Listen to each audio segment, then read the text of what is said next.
the fate of that great wealth of books remains provocative and controversial.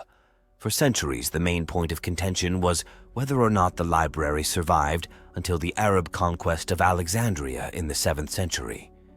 In the 21st century, however, the topic has cooled down, and there is growing agreement among serious scholars that both libraries had both perished long before the Arab conquest. Scholars further believe that there is enough evidence to show that the destruction of the two libraries occurred at different times.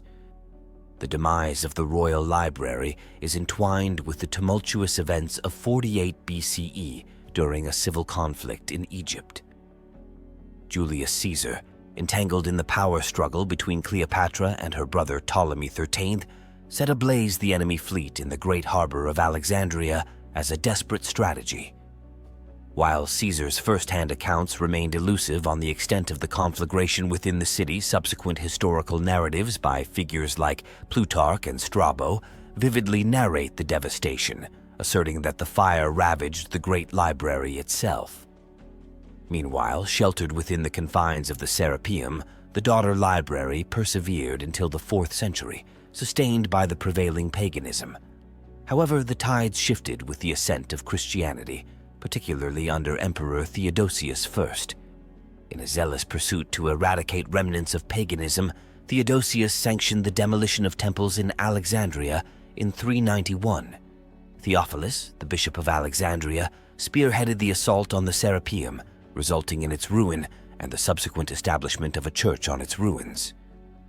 First-hand accounts from contemporary witnesses vividly describe the devastation and despoliation of the temple, providing unequivocal evidence of the demise of the library it housed.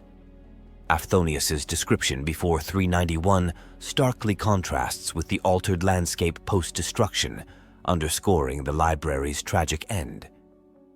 Curiously, the Arab conquest led by Emir ibn al-Aziz in the 7th century does not feature any documented incidents related to the Library of Alexandria for over 5 centuries.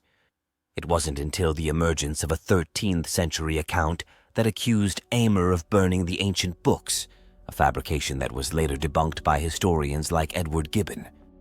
The 11th and 12th centuries witnessed pivotal moments in both the Western and Arab worlds.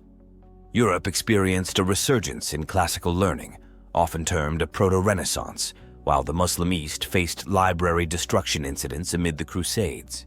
These incidents included the sale of books due to famine in Egypt and the pillaging of libraries during the capture of Tripoli by Crusaders. Individuals also suffered personal losses during these tumultuous times. For instance, Usama ibn Munkid, a distinguished Muslim general and poet, lamented the confiscation of his prized library of 4,000 books by Crusaders during a ship interception near Acre, now Akko, Israel.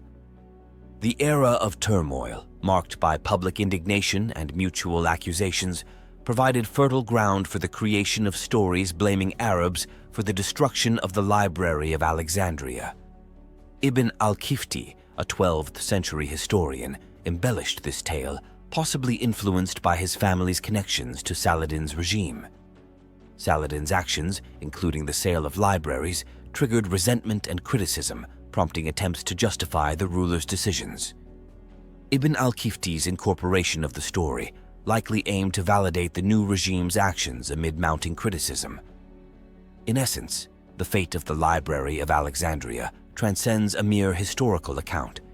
It encapsulates a complex interplay of political, religious, and cultural dynamics.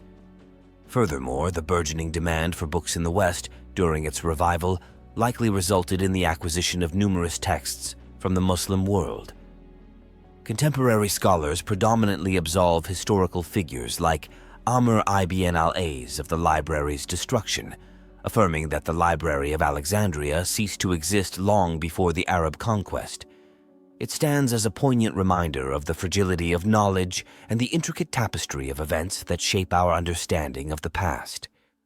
Thanks for watching, everyone. If you liked this video, don't forget to hit the like button below and subscribe. See you in the next video.